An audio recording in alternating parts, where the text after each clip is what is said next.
बंद कर दीजिए आप। नमस्कार मित्रों, मैं आप लोगों से क्षमा चाहती हूँ। कुछ टेक्निकल एरर होने के कारण असुविधा हुई और मैं आधा घंटा लेट हो गई लाइव में।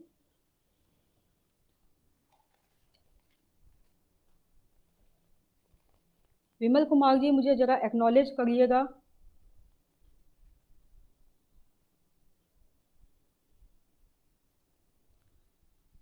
मैं स्त्री दर्पण की आभारी हूँ जिन्होंने मुझे आज यह अवसर दिया। स्त्री दर्पण पिछले कुछ महीनों से फणीश्वरनाथ रेणु पर एक श्रृंखला आयोजित करने के बाद महिला रचनाकारों पर जो श्रृंखला आयोजित कर रहे हैं वह प्रशंसा के योग्य है। मैं विमल कुमार जी की आभारी हूँ कि आज अलका जी के 68वें जन्मदिन पर मुझे कुछ अपने विचार को साझा करने का उन्होंने अवसर दिया। सबसे पहले अलका जी को उनके जन्मदिन की अशेष शुभकामनाएं, असंख्य शुभकामनाएं। मित्रों, आप मुझे सुन पा रहे हैं?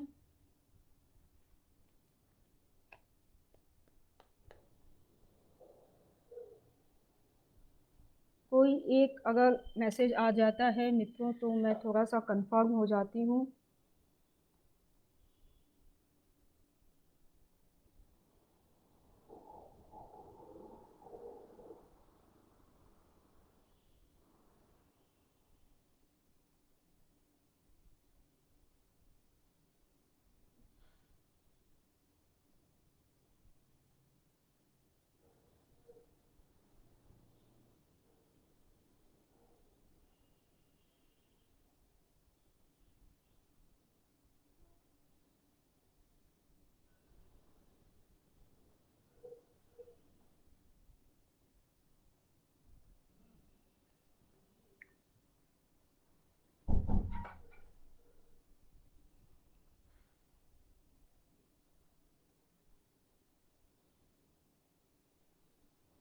स्त्री दर्पण ने पिछले महीने जो श्रृंखला आयोजित की उसमें महादेवी वर्मा पर जो उन्होंने कार्यक्रम रखा, महादेवी वर्मा का मन में ध्यान करके उनकी श्रृंखला के कड़ियों पर जो उनके विचार थे उन सब बातों को ध्यान करके मैं अलका सरावगी पर, उनके रचना संसार पर मेरे जो पाठकीय अनुभव हैं उन्हें मैं आप लोगों से साझा करूंगी।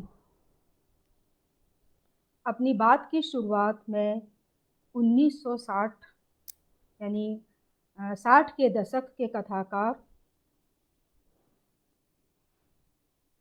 जी धन्यवाद। मैं आधा घंटा से कुछ टेक्निकल एरर से मैं बहुत परेशान थी, तो मैं आप लोगों का मैसेज आ गया, धन्यवाद।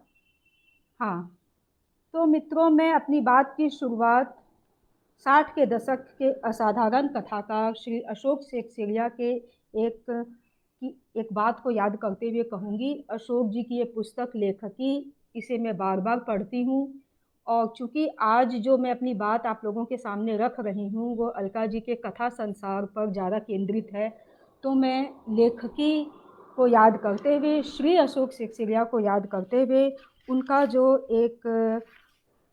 उनकी एक बात, एक उद्धरण जो है मैं आप लोगों को सामने रखूँगी। यह उद्धरण उन्होंने मिलान कुंदेरा को पढ़ा था, उसी संदर्भ में उन्होंने कहा था। और जब उन्होंने कहा था तब कवि समीक्षक जवाहर गोयल हमारे पास में बैठे हुए थे। अशोक जी ने कहा था कि कथाएं जो होती हैं वे हमारे होने के अबूझ पहलुओं की जांच करती हैं, स्थूल यथार्थ की नहीं। कथाएं हमारे होने के अबूझ पहलुओं की जांच करती हैं, स्थूल यथार्थ की नहीं। एक आदमी का होना वह नहीं है जो उसके साथ घटा या घट रहा है, बल्कि वह है जो उसकी मानवीय संभावनाओं की पहुँच में है, जो वह हो सका है अथवा हो सकता है, तथा होने का अर्थ ऐसी दुनिया में होना है जहाँ दुनिया और पात्र दोनों ही संभावनाओं का आशय लिए हों, जो उस संसार की तरह न लगे जिसे हम जानते हैं, बल्कि ऐसी मानवीय संभावनाएं हों जो अब तक हम समझ नहीं पाए थे। मित्रों, आज जो मेरी बातचीत है वह अलका जी के 2 कहानी संग्रह कहानी की तलाश में और दूसरी कहानी, ये जो 2 कहानी संग्रह इनके हैं, इन पर मैं बात ज़्यादा करूँगी, उनके उपन्यास पर भी मैं थोड़ी-सी बात करूँगी। तो ऐसा है कि पिछले दिनों जब मुझे मेरे पास यह निमंत्रण आया कि मुझे अलका जी पर अपनी कुछ पाठकीय समीक्षा, कुछ बातें बोलनी है, तो मैंने उनकी किताबों को निकाल कर देखा और पढ़ना शुरू किया। तो मेरे साथ ऐसा हो रहा था कि जब मैं कोई भी कहानी उठाती थी, तो मुझे लगता था कि यह कहानी तो मैंने पढ़ी हुई है। जब मैं दूसरी उठाती थी, तो भी मुझे लगता था कि यह भी तो मेरी पढ़ी हुई है। तो इस तरह से जब मैंने कुछ कहानियों को खोला और पढ़ना शुरू किया और बार-बार जब मेरे मन में यह आ रहा था, तो मैंने ये सोचा कि स्मृति किन कहानियों को बुलाती है, उन कहानियों पर थोड़ा-सा लौटा जाए और किन कहानियों पर मैं लौटती हूँ और क्यों लौटती हूँ, उस पर ज़रा सोचा और विचार किया जाए। तो मेरे ज़हन में कुछ कहानियाँ अलका जी की आती हैं, अंधेरी खोह में और कलम तंत्र की कथा। ये जो 2 कहानी है ये, उसके अलावा पार्टनर, एक पेड़ की मौत, कन्फेशन, ये रह गुज़र न होती, इस तरह वाइल्ड फ्लावर हॉल, ये कहानियाँ मुझे याद आती हैं। ये जो कहानियाँ हैं, ये इन कहानियों पर मैं क्यों लौटती हूँ और बार-बार लौटती हूँ, इस पर जब मैंने सोचा तो मैंने पाया कि ये जो कहानियाँ हैं, ये कहानियाँ घर और बाहर के संघर्ष की कहानियाँ हैं। घर और बाहर का जो घर्षण है, वह इन कहानियों में लेखक का आत्मसंघर्ष जिसे हम कहते हैं, वह इन कहानियों में आता है और जिसको समझने के लिए, जानने के लिए मैं इन कहानियों में लौटती हूँ। एक पारंपरिक जीवन जब कला, साहित्य, संस्कृति की दुनिया में जाता है और वह जोखिम उठाता है, तो कैसे घर्षण होते हैं और मन में किन-किन तरह के प्रश्न हमारे अंदर आते हैं, ये जो प्रश्न खड़े होते हैं, उन प्रश्नों को जानने और समझने के लिए, उन प्रश्नों का उत्तर खोजने के लिए मैं इन कहानियों में बार-बार लौटती हूँ। सबसे पहले मैं बात करूँ कि अंधेरी खोह में जो कहानी है, उसमें मिसेस शुक्ला जो है, एक यात्रा संस्मरण की तलाश में, वह एक रायपुर और बस्तर के यात्रा पर निकलती हैं और उनके अंदर में ब्रह्म राक्षस जो है वह घिस रहा है। यानी उनके अंदर में ये सवाल उठ रहे हैं कि आखिर संदीपनी पत्रिका के संपादक ने उनसे अगर कहानी माँग ली तो उन्हें उन्हें एक यात्रा संस्मरण देना इतना ज़रूरी क्यों लग रहा है? या फिर किसी ने उनसे कोई रचना माँग ली तो वह रचना उन्हें देनी आवश्यक क्यों है? यह सवाल उनके अंदर उठता है और उनके अंदर यह सवाल भी उठता है उसमें जो लेखक है उस कहानी में कि यह जो पत्रिका है, इस पत्रिका पर जो कवर है वह एक फैशनेबल स्त्री का है। तो यह फैशनेबल स्त्री जिस तरह से एक पत्रिका की शोभा बढ़ा रही है, उसी तरह से क्या उनका लेख भी पत्रिका की शोभा बढ़ाने के लिए है? तो इस तरह के ये जो प्रश्न उठते हैं कला की दुनिया, कला साहित्य संस्कृति की दुनिया में जाने पर, यह आत्मसंघर्ष, इस आत्मसंघर्ष को, ये जो मनोवैज्ञानिक कारण है, इन सबको समझने के लिए, जानने के लिए मैं इन कहानियों पर लौटती हूँ और मेरी स्मृति इन कहानियों को बार-बार बुलाती है। तो ये जो 2 कहानी है, अंधेरी खोह में और कलम तंत्र की कथाएँ, ये 2 कहानी उस तरह की विरल और अद्भुत कहानी मुझे अभी लगी, जिसमें अंदर और बाहर का संघर्ष है। मित्रों, अंदर और बाहर का संघर्ष, घर और बाहर का घर्षण, इस घर्षण को जानने और समझने के लिए एक पारंपरिक जीवन जीने वाले मनुष्य को जो गिवन जो लाइफ है, जो जीवन उसे मिला है, उस जीवन के अलावा वह जो दूसरे जीवन की तलाश और एक्सप्लोर करने के लिए निकलता है, खोजने के लिए निकलता है, उसमें उसे कौन से सत्य मिलते हैं, वह आखिर चाहता क्या है, उस जीवन से उसकी क्या अपेक्षाएं हैं। ये जो सारे आत्मसंघर्ष हैं, ये सारे आत्मसंघर्ष इन कहानियों में ये सारे प्रश्न खड़े होते हैं, और ये प्रश्न आज भी मुझे उतने ही समकालीन लगते हैं जितने कि 20 साल पहले लगते थे। मित्रों, यहाँ पर मैं एक बात और बोलना चाहूँगी कि अलका सरावगी को मैंने सबसे पहले 92 में, मैं जब बीए में थी तब मैं उनसे मिली, उनसे मेरा मिलना हुआ। वो हमारे कॉलेज में पढ़ाने के लिए आई थी, और 96 में उनका एक कहानी संग्रह आता है, कहानी की तलाश में। 2000 में उनका दूसरी कहानी संग्रह आता है, और 96 से 2020 तक यदि उनके रचना काल को देखा जाए तो इन 24 वर्षों में उनकी जो मानवीय सक्रियता है, उनकी जो रचनात्मक सक्रियता है, उसको हम देखें तो हमारे हाथ में उनके 9 किताबें हैं नए उपन्यास को लेकर। इन रचनाओं के संसार में जो है वे जिस यात्रा पर निकलती हैं, उस यात्रा पर को जानने और समझने के लिए सबसे पहले कहानियों पर ठहरना ठिठकना चाहिए। इसीलिए मैंने कहानियों पर थोड़ी सी अपनी पाठकीय अनुभव जो है उसको मैंने किया। मित्रों, कुछ कहानियाँ जो मुझे और याद आती है, बार बार याद आती है, जिसके बारे में मैं आप लोगों के साथ जी, तो मुझे थोड़ा सा डाउट हुआ कि मैं बोल रही हूँ, सुन नहीं पा रहे हैं, इसलिए। हाँ, तो मित्रों, मुझे जो उनकी और कहानियाँ, मेरी स्मृति को और कहानियाँ जो बुलाती है, एक पेड़ की मौत, कन्फेशन, वाइल्ड फ्लावर हॉल और पार्टनर। पार्टनर कहानी में एक छोटा लड़का, एक उससे बड़ी लड़की कलकत्ता से 300 किलोमीटर दूर एक विश्राम स्थल पर अपने अपने परिवार के साथ जाते हैं और मिलते हैं। वह जो छोटा लड़का है, मैं कहानी को इसलिए फिर से दोहरा रही हूँ क्योंकि उस कहानी में जो आलोकित क्षण है, वे जो पवित्र क्षण है, वो अमर क्षण है, जो कि हमें याद रह जाते हैं। 20 साल के बाद भी वो बातें मुझे याद रह गई, मुझे कहानी को पढ़ने की ज़रूरत नहीं पड़ी। तो ये जो है कि आज मैं जब उन संग्रह को निकाल रही हूँ और 2 दशक के बाद भी जब वो कहानियाँ मुझे याद रह जा रही है, तो मैं अपने से ही प्रश्न करती हूँ कि वे कौन से तत्व हैं जिनके कारण वे कहानियाँ मुझे याद रह गई। तो मुझे याद आता है कि वह छोटा लड़का और उस लड़की के बीच में एक कमरख के पेड़ की पार्टनरशिप हुई। यानी वह लड़का अपने समवयस्क लड़कियों के साथ जो है उतनी मित्रता नहीं कर पाता, क्योंकि वे लड़कियां जो है पौष कोठी में ठहरी हैं, वे ज़्यादा संपन्न उनका जो तौर तरीका है, तो उससे वह लड़का वहाँ पर अपने आप को अनाथ और निर्वासित पाता है। अनाथ और निर्वासित पाने की उस स्थिति में वह जो लड़की है, वह उसके सामने प्रकृति के संसार को, ऐसा जादू उसके सामने खुलता है प्रकृति का उस लड़की के माध्यम से, कि वह विस्मय से उस दुनिया में, उस जादू में डूबने और उतरने लगता है। उसके सामने वह नदियों की बातें, तालाब की बातें, परिंदे और पक्षी और तितलियों की बातें जो है वो करती है, और वहाँ पर ऐसी प्रांजल भाषा हो जाती है अलका जी की कि एक जगह एक लाइन है कि उसकी आंखें तालाब हो गईं।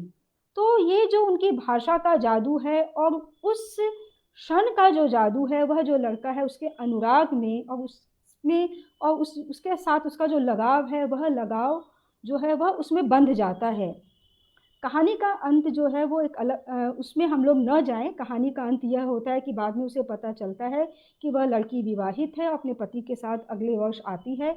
लेकिन मैं यहाँ पर यह कहना चाह रही हूँ कि वह जो लगाव और अनुराग के क्षण हैं, जो कि प्रकृति जिसमें निमित्त बनी, यानी मित्रों, मैं यहाँ पर यह कहना चाह रही हूँ कि हम ही प्रकृति हैं। प्रकृति को अदर बना दिया गया है, अन्य बना दिया गया है, लेकिन प्रकृति अन्य और अदर नहीं है।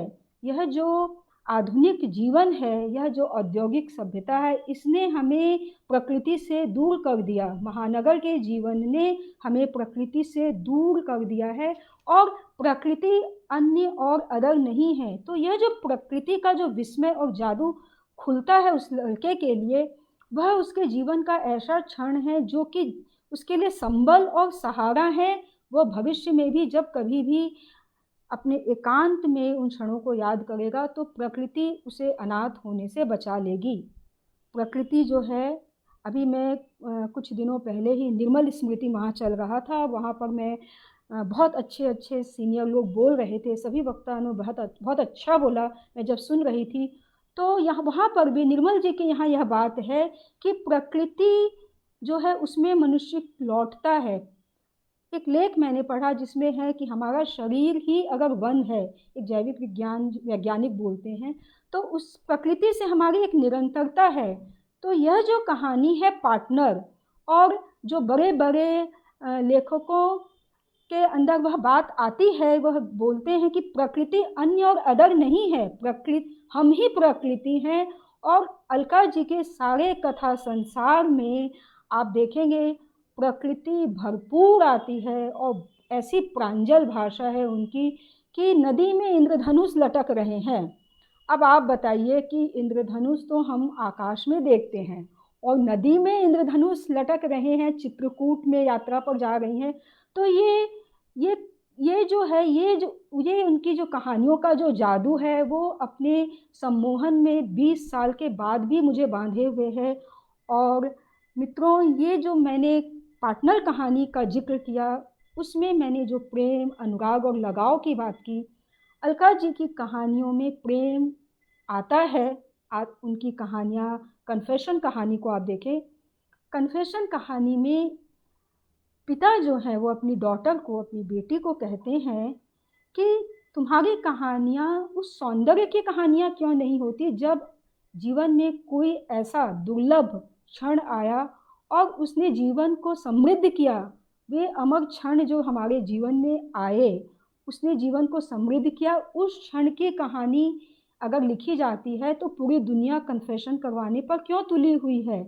तो यह जो तरह तरह से जो प्रेम आता है कहानियों में, वाइल्ड फ्लावर हॉल में जो एक दाम्पत्य जीवन की कहानी, जिसमें दाम्पत्य जीवन के बीच में ऊब का रेगिस्तान है, और वहाँ पर जो प्रेम के कई कई रूप खुलते हैं, माफ़ कीजिएगा, प्रेम का फिसलना, प्रेम की व्याकुलता, आकुलता, और प्रेम का जो है जीवन से फिसलना, और छल, बाहर जो छल है उस छल का से परिचय होना। तो ये जो अलका जी की कहानियों को मैंने अभी अपने मित्र से एक दिन मैं बात कर रही थी, तो मैंने उनको कहा कि मैं उनका कोई भी किताब उठा रही हूँ, मुझे ये लग रहा है कि मैं ये पढ़ चुकी हूँ, मैं क्या पढ़ूँ। तब मैंने मन में सोचा कि मेरी स्मृति जिन चीज़ों को बुलाती है, वह क्यों बुलाती है, उन कारण को मुझे खोजना चाहिए, उस पर ठहरना ठिठकना चाहिए। और मित्रों, जो मुझे लगा वह यह कि अलका जी की कथा संसार में घर और बाहर का जो संघर्ष है, एक पारंपरिक जीवन, और पारंपरिक जीवन के को छोड़ के साथ में जब मनुष्य अपने तरह का जीवन एक्सप्लोर करने के लिए निकलता है, खोजने निकलता है, तो जो घर्षण होता है, उस घर्षण को समझने और जानने के लिए मैं इन कहानियों में बार बार लौटती हूँ। घर बाहर का संघर्ष, मुझे ऐसा भी लगा, मैंने मन में सोचा, मित्रों मैं अपनी मन की बात कर रही हूँ, कि ये जो 2 कहानी संग्रह हैं और इनको मिलाकर एक कर दूँ मैं, और सारी कहानियों को एक साथ 17 और 18 कहानियाँ हैं, तो 35 कहानियों को एक साथ कर दूँ और मैं इसका नाम दे दूँ घर बाहर। रविंद्रनाथ का घोड़े बाई रे, सत्यजीत रे का घर बाहर। सत्यजीत रे और रविंद्रनाथ का जो घर बाहर है, उसके भी शेड्स यहाँ मिलते हैं। यहाँ पर मैं एक बात और जोड़ना चाहूँगी कि अलका जी ऐसी लेखक हैं जिनको पढ़ने के लिए मैं अपनी बात कह रही हूँ, मैं थोड़ी सी तैयारी करती हूँ, थोड़ी तैयारी के साथ उनके लेखन के संसार में मैं उतरना चाहती हूँ। उन्होंने 100% परिश्रम किया है, तो कम से कम 10% परिश्रम यदि मैं करूं तो मैं उनके रचना संसार के आत्म को समझ सकूंगी, उनके कहानियों के संसार को समझने की मैं कोशिश कर सकूंगी। तो यहाँ पर मित्रों मैंने जो बातें कही, और जो एक बात और है कि जब मैं अंधेरी खोह में और कलम तंत्र की कथा पर जब मैं बात करती हूँ तब मुझे उसमें एक वाक्य आता है कि अपने होने का अर्थ खोजना। यानी वह जो मिसेस शुक्ला हैं जो कि यात्रा संस्मरण लिखने की तलाश में निकल गई हैं, तो यात्रा संस्मरण जो है वो किसके लिए लिखना चाहती हैं? यानी वो एक तरह तरह से सत्य उनके सामने आता है और उनको ये लगता है कि आखिर उनका होना किसी के लिए क्या अर्थ रखता है। तो अपनी ही पहले मैंने जो ये बात कही उस पर मैं वापस से इसलिए लौट रही हूँ क्योंकि मुझे एक बात यह जो कहनी है कि यह जो आध्यात्मिकता है, यह जो मनोवैज्ञानिक जो क्वेस्ट है, यह क्वेस्ट अलका जी के कथा संसार में आता है कि होना आखिर क्या अर्थ रखता है, हमारा होना, पारंपरिक जीवन में हमारा होना, बाहर के संसार में हमारा होना, आखिर यह होना क्या अर्थ रखता है। एक व्यक्ति जिसका किसी चीज़ के प्रति बहुत पैशन है वो उस चीज़ को पाने के लिए निकल पड़ता है, लेकिन जब बाहर का संसार उसके अंदर घुसता है तब वह बाहर तो सिर्फ छल है। तो वह जो सारे अनुभव उसके होते हैं वे आत्मसंघर्ष इन कथा के संसार में मुझे सूत्र की तरह बार बार जगह जगह दिखाई देते हैं और मैं इन पर बार बार लौटती हूँ। मित्रों, थोड़ी सी बात मैं अलका जी के उपन्यासों की करना चाहूँगी। हम देखते हैं कि कली कथा उनका 98 में आता है, कली कथा वाया बाईपास, और यह युवा दिनों में उन्होंने जो प्रौढ़ रचना लिखी वह चमत्कृत करती है, आज भी चमत्कृत करती है। मित्रों, अभी ही मैंने फिर से उनको कली कथा को पढ़ना शुरू किया। जब मैंने कली कथा को फिर से उठाया तो मैं 30 पन्ने तक मैंने सोचा कि 200 पन्ने की किताब है, रोज़ 50 पन्ने करके अगर मैं पढ़ूं तो मैं उसे फिर से पढ़ पाऊंगी और पढ़ लूँगी मैं, और मैं उसी पर बोलूँगी। मैंने ये सोचा था मैं कली कथा पर ही बोलूँगी, लेकिन मित्रों 30 पन्ने के बाद मैं एक बार रुक गई। मैं इतनी भर गई, मुझे लगा कि उसमें इतनी कथाएं हैं, इतनी बातें हैं, इतना सब कुछ है कि मैं इसे इतनी जल्दी जल्दी नहीं पढ़ सकती। तो यहाँ पर मैं जो बोलना चाह रही हूँ वो ये कि अलका जी के जो कली कथा को छोड़कर एक ब्रेक के बाद जानकी दास तेजपाल, अलका जी के जो सभी उपन्यास हैं उन उपन्यासों की लय को अगर पकड़ा जाए, हर लेखक की अपनी एक लय होती है। यानी लेखक का अपना एक संसार होता है, उसकी अपनी एक लय होती है, उस लय को हमें समझना और पकड़ना चाहिए। तो अलका जी के उपन्यासों की लय को अगर पकड़ा जाए, जो कि मैंने थोड़ी सी कोशिश की, तो सभ्यता के संकट उसमें आते हैं। मैंने मित्रों जैसा कि अभी कहा कि थोड़ी सी तैयारी मुझे भी करनी चाहिए, तो अलका जी के उपन्यासों को पढ़ने और समझने के लिए मैं सच्चिदानंद सिन्हा की किताब जो है ये किताब मैं पढ़ती रहती हूँ। इसका नाम है विकास, विनाश और विकल्प। उसके बाद दूसरी किताब है वर्तमान विकास की सीमाएं, ये सच्चिदानंद सिन्हा की किताब है।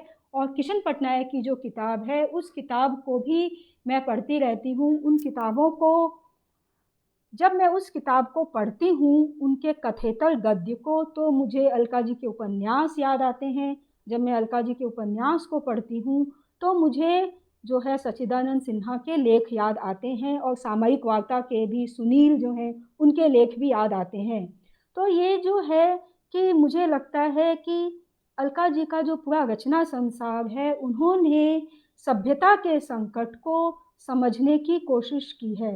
ये संकट जो है व्यवस्थाओं के नियामक मूल्यों के संकट नहीं है, बल्कि सभ्यता के जो संकट हैं, जो कि आप देखिए एक ब्रेक के बाद जानकी दास तेजपाल में जो बहुत सघन रूप में आता है, मेट्रो रेल और उसके बाद जो सारे पुलिस और बिचौलियों का जो तंत्र है, पूंजीवादी व्यवस्था और जो सारी चीज़ें आती हैं, तो मुझे ऐसा लगा कि अलका जी ऐसी लेखक हैं जिनके रचना संसार में उतरने के लिए, जिनको समझने के लिए, जिनके साथ मैं न्याय कर सकूं और अपने साथ भी न्याय कर सकूं, इसके लिए मुझे थोड़ी सी तैयारी करनी होगी।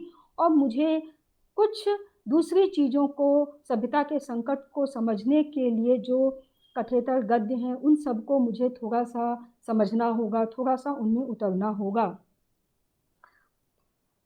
ये जो उपन्यासों की जो बात है, उन बातों पर अलका जी के उपन्यासों की जो आकाश गंगा है, उसमें जो तरह-तरह के चरित्र आते हैं, पात्र आते हैं, मैंने मित्रों पिछले दिनों बहुत सोचा, मैंने पढ़ा कम, लेकिन मैंने जितना पढ़ा उसको गुनने की और सोचने की कोशिश की।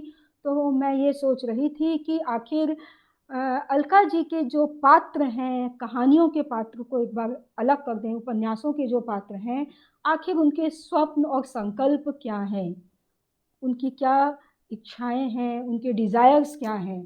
तो मुझे ऐसा लगा कि एक ब्रेक के बाद जो उपन्यास है जिसमें गुरुचरण का गुरु बन जाना और संवेदनात्मक दुनिया में फूलों की घाटी में वापस लौटना, अपनी मन की दुनिया में वापस लौटने की जो उसकी इच्छा है, वो शायद उनके पात्रों के स्वप्न और आकांक्षा है, या फिर उनके पात्र की स्वप्न की और आकांक्षा शायद वह है, यानी वे एक यात्रा संस्मरण जो कि एक काशी का अंक निकला था, कल्पना का काशी अंक, उन्होंने उसमें एक यात्रा संस्मरण छपा था।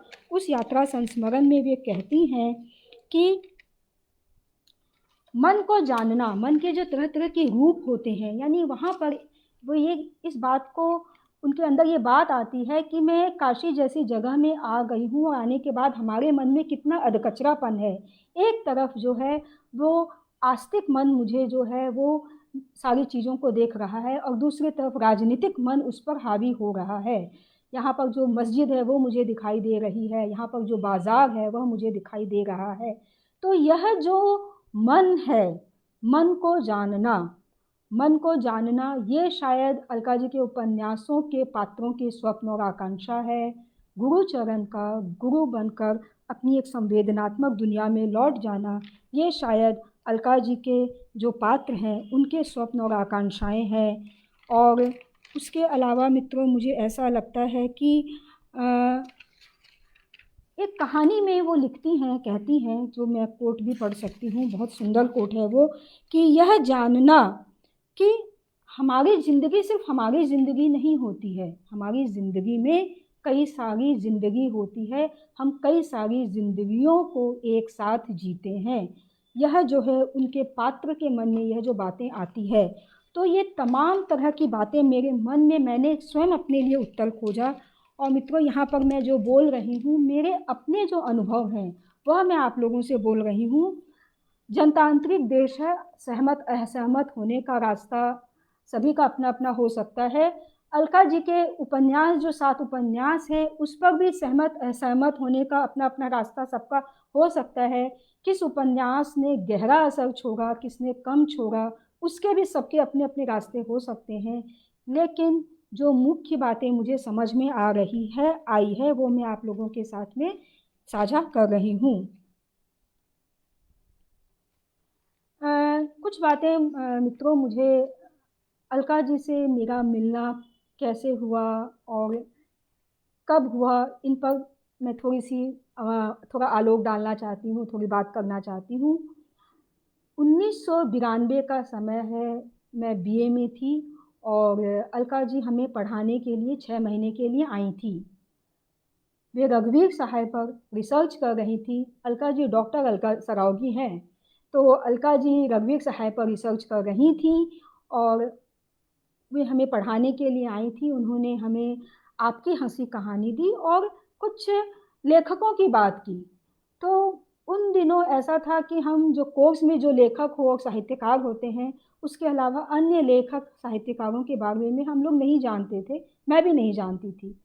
तो ये मेरे लिए एक बहुत ही चमत्कार बात थी कि अलका जी जो है वो लेखक हैं, लिखती हैं, उनकी कहानियाँ छपती हैं। तो अलका जी ने अपनी कहानियों की बात की और मित्रों ऐसा हुआ कि मैंने अपनी कुछ कहानियाँ लिखी थी, कच्ची कहानियाँ थी मेरी, बिल्कुल भी अच्छी नहीं थी और मैंने वह कहानी जो है उनको पढ़ने के लिए दी।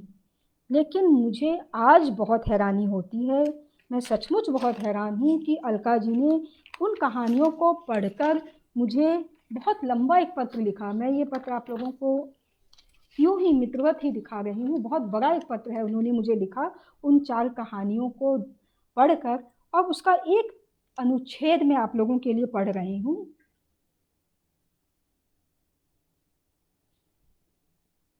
वे अंत में, मेरी कहानियों के अंत में वो मुझे लिखती हैं, मुझे लगता है कि जब कहानीकार अपने किसी विश्वास को कहानी पर लाद देता है तो कहानी वह सूक्ष्म द्वंद्वात्मकता खो बैठती है जो किसी बड़े कहानीकार की खूबी है। मुझे लगता है कि जब कहानीकार अपने किसी विश्वास को कहानी पर लाद देता है तो कहानी वह सूक्ष्म द्वंद्वात्मकता खो देती है जो किसी बड़े कहानीकार की खूबी है। हम जिसे सच मानते हैं वही सच है। हम जिसे सच मानते हैं वही सच है। प्रायः लोग ऐसा ही सोचते हैं, पर वह पूर्ण सच नहीं भी हो सकता है। इस भाव को एक विकसित संवेदना वाला व्यक्ति जानता है। कहानी जब सच को पाने की कोशिश होती है तभी वह बड़ी कहानी होती है। चेखव की कहानियों को पढ़ो, तुम्हारी अलका। यह पत्र उन्होंने मुझे 1992 में लिखा। 1992 में तो मेरे पास क्या थी, सिर्फ 4 कहानियाँ, और मैं एक छात्रा थी मैं। तो मेरे लिए ये बहुत बड़ी घटना उस दिन भी थी और आज भी थी, और आज भी मैं सोचती हूँ तो मुझे लगता है कि कौन करता है ना इतना इतना, यानी मुझे अगर कोई कहानी दे तो मैं पढ़ूँगी, लेकिन मैं कितने मन से पढ़ूँगी और कितनी मैं सच्ची प्रतिक्रिया दूँगी ये मैं भी नहीं बोल सकती। तो ये मेरे लिए बहुत बड़ी एक बात थी उस समय उन्होंने दिया, और वो 6 महीने उन्होंने पढ़ाया। बहुत सरल सहज व्यक्तित्व रहा है अलका जी का। बहुत छोटी-छोटी बातों से जुड़ जाती थी, बहुत हँसमुख रही हैं वो। और हमारे साथ में एक हमारी मित्र थी ज्योति, तो उन्होंने कहा कि अ, हमारे घर में भी एक ज्योति है। तो बहुत छोटी-छोटी बातों से अलका जी जुड़ जाती थी। तो वो तो 6 महीना आईं, पढ़ाईं और चली गई। यानी ये जो हुआ, इसमें अमूर्त बात जो हुई, जो मेरे अंदर घटा, मैंने कहानी लिखना शुरू कर दिया। कहानियाँ तो मैं लिख ही रही थी, लेकिन मैं और कहानियाँ लिखने लगी। तो मित्रों, ऐसा होता है कि बाहर में कुछ नहीं होता। बाहर में हमारे साथ बहुत सारी चीज़ें घट रही होती हैं और हमें पता, हम उसके सिर्फ दर्शक हैं। लेकिन हमारे अंदर में बहुत सारी चीज़ें बदलने लग जाती हैं, बदलती हैं। और अलका जी ने मुझे ये कहा कि आपकी कहानियों को मैं अशोक सेक्सेरिया जी को दूँगी, उनको भी पढ़ाएँगे। अशोक सेक्सेरिया मैं अशोक सेक्सेरिया को उन दिनों नहीं जानती थी। अशोक सेक्सेरिया कौन? मैं अशोक जी से मिलने गई और धीरे-धीरे जब उन्हें जाना, अशोक जी यानी गुणेंद्र सिंह कंपानी, जिन्होंने 60 के दशक के कथाकार, जिन पर कृष्णा सोवती ने सबसे पहले ध्यान दिलाया, और उसके बाद लेखकी कथा संग्रह अरविंद मोहन की कोशिश से, उनके सब मित्रों की कोशिश से, और वाग्देवी प्रकाशन के दीप श्रृंखला जी की कोशिश से लेखकी पुस्तक आती है। तो मित्रों, थोड़ी सी अशोक जी की बात मुझे याद आ रही है। अशोक जी को जानना यानी एक नए संसार, सितारों से आगे जहां और भी है, यानी आपके लिए एक बिल्कुल नया संसार खुल जाता है। अशोक जी को जानना यानी भोपाल और दिल्ली के साहित्य जगत को जानना, दिल्ली की राजनीति को जानना। अशोक जी को जानना यानी प्रबोध कुमार श्रीवास्तव को जानना, बेबी हालदार का परिदृश्य पर आना, आलो आंधारी लिखा जाना। अशोक सेक्सेरिया को जानना यानी प्रयाग शुक्ल, राम नारायण शुक्ल को जानना।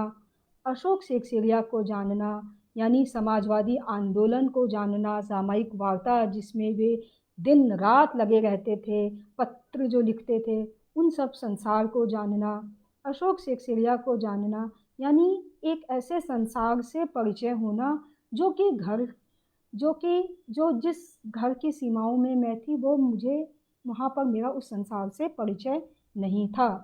तो एक बिल्कुल नई दुनिया का मेरे लिए मेरी दुनिया खुलती है, और मैं चमत्कृत होती हूँ, मुझे हैरानी होती है कि मेरे मेरे ज़हन में लेखक मतलब जो दिवंगत हो गए, यानी लेखक को तो लेखक, जबकि हमारे कॉलेज में श्री शिक्षा यतन में हमारे कई जो यहाँ पे हमारी जो कई जो मुझे श्री शिक्षा यतन के कई जो पुराने जो छात्र रहे हैं वो जानते हैं कि श्री शिक्षा यतन कॉलेज में मनु भंडारी आई थी। मैंने उनको देखा है, और अज्ञेय भी आए थे। अज्ञेय जब मैं 83-84 की शायद बात है, वो घर शब्द की व्याख्या कर रहे थे। तो मेरे लिए वो वो बहुत दूर की दुनिया थी, बहुत दूर की चीज़ थी कवि और लेखक को देखना और जानना। और फिर जब अशोक सिक्सिरिया के उस पवित्र से कमरे में जब हम लोग आने जाने लगे, जब मैं आने जाने लगी, तो मुझे ऐसा लगा कि बस अब कुछ करना ही नहीं है लिखने के अलावा। लिखना ही एक ऐसा काम है जो कि हमें करना है और हमें करना चाहिए। तो ये जो सारे अंदर में बदलाव होते हैं, ये अमूर्त रूप से, एब्स्ट्रैक्ट ढंग से बहुत सारी चीज़ें हमारे अंदर होती हैं और घटती हैं। और ये सारा जो आज मैं जो बोल रही हूँ, बोल पा रही हूँ, मैं सब उन सभी आप लोगों का, सभी का आशीर्वाद है, जिसके कारण मैं इन सारी चीज़ों पर कुछ समझ और सोच बना पाई और आप लोगों से साझा कर पा रही हूँ। तो मित्रों, चूँकि प्रसंग अलका जी का है और अलका जी को मैंने इन दिनों याद किया, बार बार याद किया, तरह तरह से याद किया, तो मैं उनका जो उपन्यास कली कथा आया, जब वो 98 में आता है, तो मेरे लिए उस उपन्यास को पढ़ना कलकत्ते को जानना है। मित्रों, मैं 82 में कलकत्ता आती हूँ और 98 में यह उपन्यास आता है। 82 के पहले, 83 के पहले तक का मेरा जीवन एक छोटे कस्बे का जीवन रहा और मैं कलकत्ता को नहीं जानती थी। कली कथा का आना, कली कथा को जानना, अपनी देश और समाज और जाति की कोई क्राइसिस हो सकती है, होती है, उसको जानना, हमारे शहर की कोई क्राइसिस होती है, हमारी जाति की कोई क्राइसिस होती है, हमारे देश की कोई क्राइसिस होती है, उसको जानना है। कली कथा को जानना जो है बंगाल के अकाल, छप्पनिया अकाल को जानना, ग्रेट कैलकाटा किलिंग को जानना है। हम सभी इतिहास में, स्कूल में जो है वर्ल्ड हिस्ट्री पढ़ते हैं, फ्रेंच रेवोल्यूशन हमें पढ़ाया जाता है, लेकिन कलकत्ते का इतिहास, 1946 का ग्रेट कैलकाटा किलिंग, 1943 का बंगाल का अकाल, ये सारा कुछ नहीं पढ़ाया जाता हमें। हम अपने बच्चों को, मैंने जब पढ़ा तब मैंने जो है अपने बेटे को बताया। तो ये जो स्मृति लोप है, यह कैसा कल्चरल एमनेशिया है, इस सब से परिचय हुआ कली कथा को पढ़ने के बाद। तो कली कथा के बाद के जो उपन्यास हैं, उसमें जो उपभोक्तावादी संस्कृति, बाजारवाद, औद्योगिकीकरण, वह सब सघन रूप से आता है।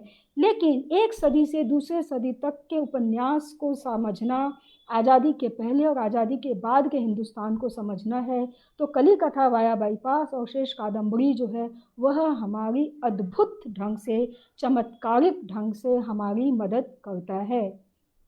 तो मित्रों, अलका जी को जानना, अपने देश की क्राइसिस, समाज की क्राइसिस, जाति की क्राइसिस और कलकत्ता शहर को तो बार बार जानना है। एक एक गली, एक एक कोने, दक्षिण कलकत्ता, उत्तर कलकत्ता, स्मारक, मूर्तियाँ, नदी, इन सब को जानना। और आपको मैं यहाँ पर बता दूँ कि हमारी अलका जी कमाल की बर्ड वॉचर हैं। अगर आप उनके साथ 1 घंटा रह लें तो आप 3-4 चिड़ियों के नाम ज़रूर जान जाएंगे। अभी वो अगर मुझे सुन रही हैं तो हो सकता है सुनते सुनते बीच में उन्होंने कोई चिड़िया की आवाज़ सुनी हो और वो एक चक्कर अपने छत पर लगाकर आ जाएंगी और आपको पता भी नहीं चलेगा। तो अलका जी ने मुझे एक बार सालिम अली की एक किताब दी और मुझे बोला कि इस किताब से ही मैंने तो चिड़ियों को जानना सीख लिया। यानी आप ये देखिए कि किस तरह से हम अपने आप को कल्टीवेट कर सकते हैं। उनके पास रहने से आप चिड़ियों की आवाज़ों से चिड़ियों को पहचान जाएंगे और उनका जो पेड़ है वहाँ पर, उनके उस वृक्ष पर तमाम चिड़ियाँ, ऐसी कोई भी चिड़िया पूरे हिंदुस्तान में नहीं होगी।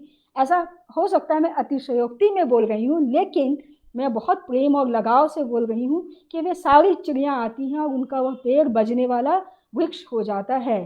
तो ये पूरी दुनिया, जी जी अलका जी। तो मित्रों की अलका जी को जानना, चिड़ियों के संसार को जानना है और चिड़ियों के संसार के अलावा नक्षत्रों को, फूलों को, पेड़ों को, उनके नाम को और तमाम तरह के जो मनुष्यतर जो सारी चीज़ें हैं उनको जानना है।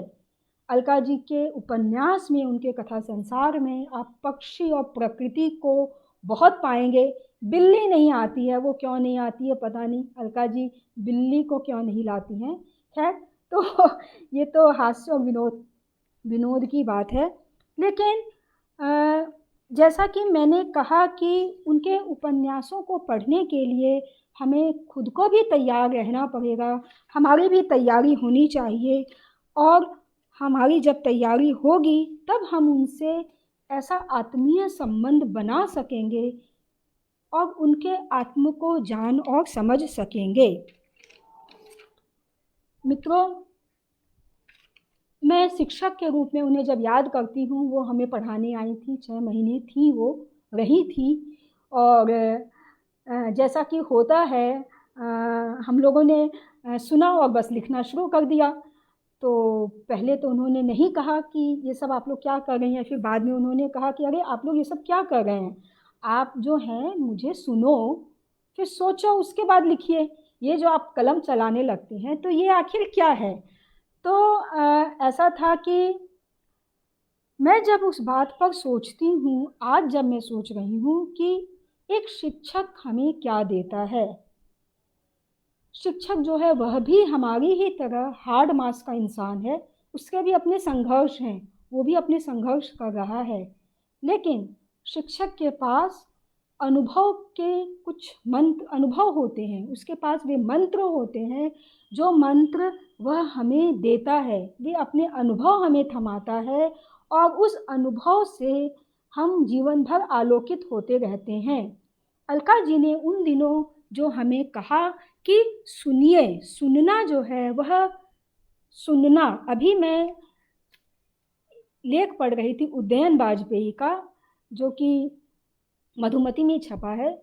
तो सुनना अपने आप में यह एक अद्भुत बात है कि सुनना के कितने रूप होते हैं। हम उदयन जी लिख रहे हैं कि तालाब, अनुपम मिश्र ने तालाब को सुना।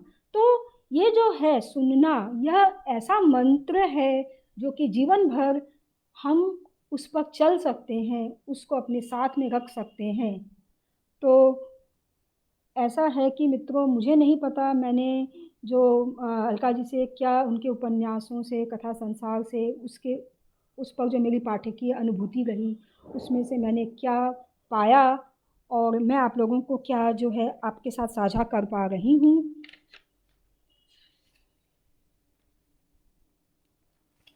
मुझे अलका जी के व्यक्तित्व की बात करते हुए मुझे एक बात पर हैरानी होती है कि एक पारंपरिक घर की स्त्री, बड़ी बहू, जिनका इतना बड़ा मायका, 7 भाई बहन और 3 देवरानी जेठानियों का यहाँ पर परिवार, जहाँ पे वे 4 पीढ़ियों के साथ रहती हैं, भरा पूरा मायका, भरा पूरा ससुराल, और इतने लोगों के साथ आखिर उन्हें एकांत कब मिलता है, आखिर वे कब लिखती हैं, कब उन्हें जो है लिखने का अवसर मिलता है।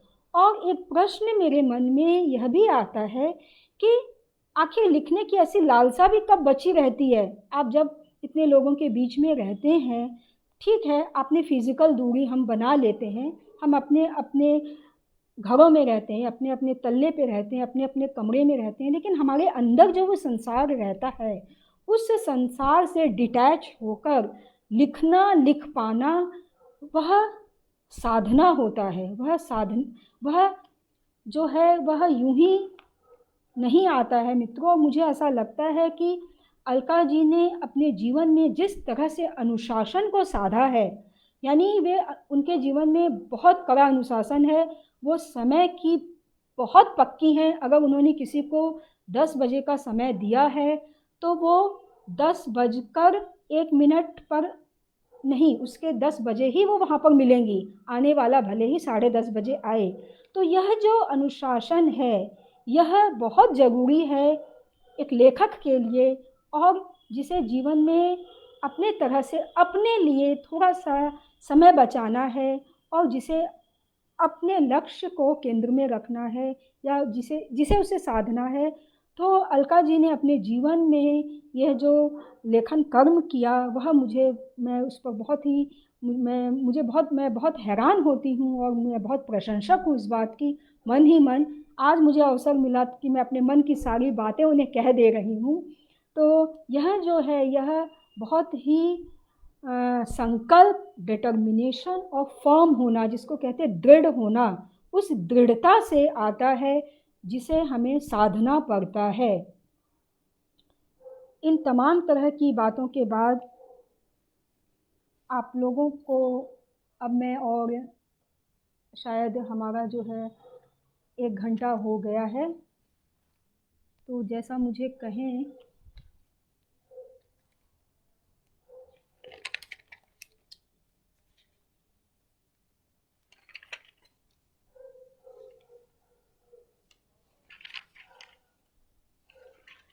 मित्रों, मैं अब अपनी बात को समेटती हूँ और आप लोगों ने मुझे सुना, धैर्य से सुना। अपनी बातों को समेटते हुए मैं अंत में फिर से कुछ एक बातों को दोहराना चाहूँगी कि अलका जी के कथा संसार की यात्रा करते हुए, उनके उपन्यासों पर रुकते हुए मुझे जो बातें समझ में आई, जो कि इन दिनों मैंने जब उन पर सोचा और मुझे समझ में आई, वह यह है कि उनकी कहानियों में घर और बाहर का घर्षण जो है वह दिखाई देता है, जिसे हम बार बार स्त्री विमर्श और ये सारी चीज़ों की तरह से खोजने लगते हैं। मुझे लगता है कि हम सीधे साधे ढंग से, सरल ढंग से ही रचना में प्रवेश करें और अपने लिए उन सारी चीज़ों को बटोर लें जो हमें वहाँ पर, हमारी जो सेल्फ रीडिंग का होते हुए हमें जो चीज़ें दिखाई दे रही हैं। ये जो सारी बातें जो मैंने आप लोगों से कही, वे ऐसा मैं जो 92 में उनसे मिलती हूँ और 2000 में उनका दूसरा कहानी संग्रह आता है, उसे जो पढ़ती हूँ, मैं उस टाइम स्पेस से ही वो सारी बातें बोल रही हूँ। मैं 2020 से नहीं बोल रही हूँ। अंत में मैं ये बात इसलिए आप लोगों को बोल रही हूँ क्योंकि उन दिनों जो मैंने उनके रचना संसार पर यात्रा की, वह जो यात्रा मेरी है, उसमें जो इनोसेंस था, उसे आप अपनी प्रज्ञा से समझें। और बाद के समय में इन 20 सालों में मैंने कुछ किताबें पढ़ ली और कुछ विमर्श जो है वो मैंने पढ़ लिए, तो जिसके कारण जब मैं किसी रचना को पढ़ती हूँ तो वो मुझे बड़ी मुश्किल में डाल देता है। मैं उसका वह स्वाद नहीं ले पाती। कई बार ऐसा होता है, मैं कोशिश करती हूँ। तो मैंने अलका जी के कथा संसार पर, अलका जी की जो यह यात्रा है उस पर, उसी टाइम स्पेस से बात की है जब मैंने उनको पढ़ना शुरू किया था। तो ऐसा है कि उन्होंने जो तमाम तरह की चीज़ें लिखी हैं गद्य विधा में, यात्रा संस्मरण, समीक्षा, अनुवाद भी किया है अभी उन्होंने, और उसके अलावा जो कहानियाँ और उपन्यास, उन सब के हम अगर थोड़े से भी पाठक बनना चाहें, मैं अगर उनको ठीक से समझना और जानना चाहूँ, तो मुझे ऐसा लगता है कि मुझे वहाँ पर रुक कर अन्य तरह से अपने आप को संस्कारित करना पड़ेगा, अन्य तरह से अपने आप को कल्टीवेट करना पड़ेगा, तब मैं उसके साथ में न्याय कर पाऊँगी। अलका जी ने अपने आप को बहसों और ओहदों से दूर रखा। सभा, संस्था, गोष्ठियों में वे नहीं के बराबर दिखती हैं। इस बात पर मैं बात इसलिए कर रही हूँ क्योंकि एक लेखक को अगर वह ऊर्जा ऊष्मा बचाकर रखनी है, जो उसके लेखन कर्म में काम आए, वह लिख सके, तो उसे अपने लिए वो एकांत बनाना होगा, वो एकांत निर्मित करना होगा। बाहर की दुनिया को थोड़ा सा अपने से दूर करना होगा, दूर रखना ही होगा।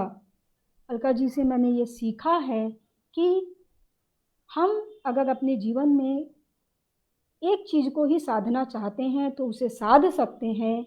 और 3 दशक से भी ज़्यादा से उनका जो यह रचना संसार है, वह मुझे जो थोड़ा बहुत मैं जिसको समझ पाई हूँ, उसे मुझे समझ में आता है कि वह आस्था का संसार है।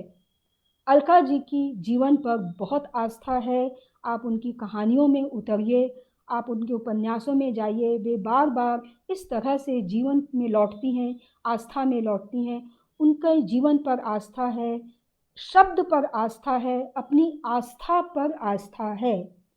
अलका जी की यह जो आस्था है, यह जो विश्वास है, यह जो सकारात्मक उनकी ऊष्मा और ऊर्जा है, यह सारा गुण उनके बने रहें। यह मैं आज के दिन उनसे ईश्वर से यही प्रार्थना करती हूँ।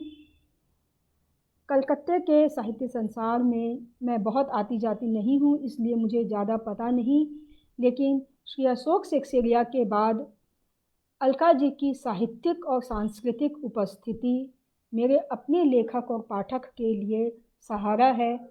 और मुझे जब कोई प्रश्न उद्वेलित करता है, मुझे कोई संशय घेरते हैं या कोई प्रश्न सामने में खड़ा होता है, तो मैं उनकी रचनाओं से गुजरती हूँ और वो सारी चीज़ें अपने आप ही सही जगह ले लेती है, सारे प्रश्न उनके उत्तर मिल जाते हैं। जैसा कि अलका जी का व्यक्तित्व भी है, अगर आप उनके पास जाते हैं और बैठते हैं, तो सारे प्रश्न और शंकाओं के समाधान अपने आप ही सुलझते चले जाते हैं। तो मित्रों, मैंने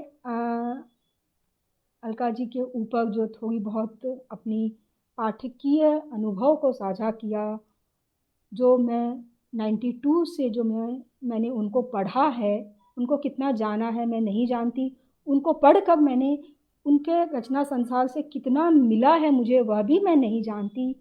मैंने सिर्फ कच्ची सी कोशिश की है, उसी छात्रा की तरह जिस छात्रा को वो पढ़ाने के लिए 1992 में जिन छात्राओं को पढ़ाने के लिए वह आई थीं, और उन्होंने कहा था कि सुनो, पहले सुनो और समझो, उसके बाद लिखो। तो अलका जी दीर्घायु हो, लॉन्ग लिव अलका जी। हमारी अलका जी जो हैं, वह उनके सारे गुण इसी तरह से बने रहें। आप सबको दीपावली की और नए वर्ष की शुभकामनाएं। अलका जी और उनके परिवार को, विभा दी को दीपावली की और नए वर्ष की शुभकामनाएं। आप सबका बहुत धन्यवाद, आपने मुझे धीरज से सुना। और मित्रों, शुरू में कुछ टेक्निकल एरर के कारण बहुत असुविधा हुई, लेट भी हुआ। और जाते जाते मैं विमल कुमार जी का बहुत धन्यवाद देना चाहूँगी। विमल कुमार जी लगातार अपडेट्स लगातार सक्रिय रहे हैं और वे इतना परिश्रम कर रहे हैं स्त्री दर्पण के माध्यम से, वह सचमुच प्रशंसनीय है। उन सभी बैकड्रॉप में जो कलाकार काम कर रहे हैं, जो इतने सुंदर पोस्टर बना रहे हैं, भले ही वो वॉलंटरी काम कर रहे हैं, लेकिन उन सब को भी मैं नमस्ते और प्रणाम करती हूँ कि वे इतना सुंदर और इतना अच्छा काम कर रहे हैं। तो आप सबको मेरा नमस्कार, धन्यवाद।